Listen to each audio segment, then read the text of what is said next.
വാഴത്തട തോരൻ തയ്യാറാക്കുന്നതിനായിട്ട് ഒരു പാത്രം അടുപ്പിലേക്ക് വെച്ച് 2 ടീസ്പൂൺ വെളിച്ചെണ്ണ ഒഴിച്ചു കൊടുക്കാം. വെളിച്ചെണ്ണ ചൂടാകുമ്പോൾ അതിൽ 1/4 ടീസ്പൂൺ കടുക്, 1/4 ടീസ്പൂൺ ജീരകം, 2 വറ്റൽമുളക്, കുറച്ച് കറിവേപ്പില, ചെറിയ പച്ചമുളക് ചെറുതായിട്ട് കട്ട് ചെയ്തതാണ്, അതും കൂടി ചേർത്ത് കൊടുക്കാം. ഇനി ഇതിലേക്ക് ഒരു സവാള ചെറുതായിട്ട് കട്ട് ചെയ്തതാണ്, അതും കൂടി ചേർത്ത് കൊടുക്കാം.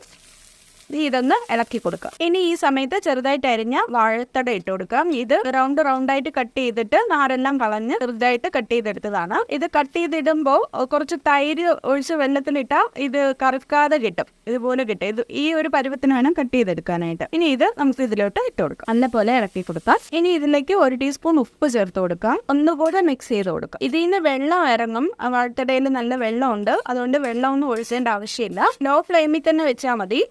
എന്നിട്ട് ഇതെല്ലാം കൂടെ ഒന്ന് ഒതുക്കി കൂട്ടി വെക്കാം. ഞാനിതിൽ കുറച്ച് പരിപ്പും കൂടെ ആഡ് ചെയ്യുന്നുണ്ട്. പരിപ്പ് വേവിച്ചെടുത്തതാണ്. ശരിക്കും ഇത് 3/4 വേവ് വേവിച്ചാൽ മതി. ഞാൻ വേവിച്ചപ്പോൾ കുറച്ചൊന്ന് വെന്തുപോയി, എന്നാലും കുഴപ്പമില്ല, ഒരുപാടൊന്നും വെന്ത് പോയിട്ടില്ല. അപ്പോൾ ഇതും ഇതിനോടൊപ്പം ചേർത്ത് കൊടുക്കാം. പരിപ്പിന് പകരം പയർ വേണമെങ്കിലും ചേർക്കാം നമുക്ക്. ഇതിപ്പോൾ 1 പിടി പരിപ്പാണ് ഞാൻ എടുത്തിട്ടുള്ളത്, വളരെ കുറച്ച് പരിപ്പ് മതി കേട്ടോ. ഈ വാഴത്തടയൊക്കെ വെള്ളമൊക്കെ ഇറങ്ങി വന്നിട്ടുണ്ട്. ഇതിങ്ങനെ തന്നെ അടച്ചു വെച്ച് ഒരു 5 മിനിറ്റ് നമുക്ക് വേവിച്ചെടുക്കാം. വാഴത്തട വേവുന്ന സമയം കൊണ്ട് നമുക്ക് അരപ്പ് തയ്യാറാക്കാം. 1 മുറി തേങ്ങയുടെ പകുതിയാണ് എടുത്തിട്ടുള്ളത്. 1/4 ടീസ്പൂൺ മഞ്ഞൾപ്പൊടി ചേർത്ത് കൊടുക്കാം. പച്ചമുളകും ജീരകവും ഒക്കെ നമ്മൾ ഇതിൽ തന്നെ ഇട്ടിട്ടുള്ളത് കൊണ്ട് വേറെ ഒന്നും ചേർക്കുന്നില്ല, മഞ്ഞൾപ്പൊടി മാത്രമേ ഉള്ളൂ. ഇനി ഇത് നല്ലപോലെ ഒന്ന് മിക്സ് ചെയ്തെടുക്കാം. കൈ കൊണ്ട് തന്നെ ഒന്ന് മിക്സ് ചെയ്ത് കൊടുത്താൽ മതി. ഇതിൻ്റെ കൂടെ കുറച്ച് കറിവേപ്പിലയും കൂടെ ഒന്ന് ചെറുതായിട്ട് പിച്ചിട്ട് കൊടുക്കാം. അപ്പോൾ അരപ്പിനൊരു നല്ലൊരു മണം കിട്ടും, അതിന് വേണ്ടിയിട്ടാണ്.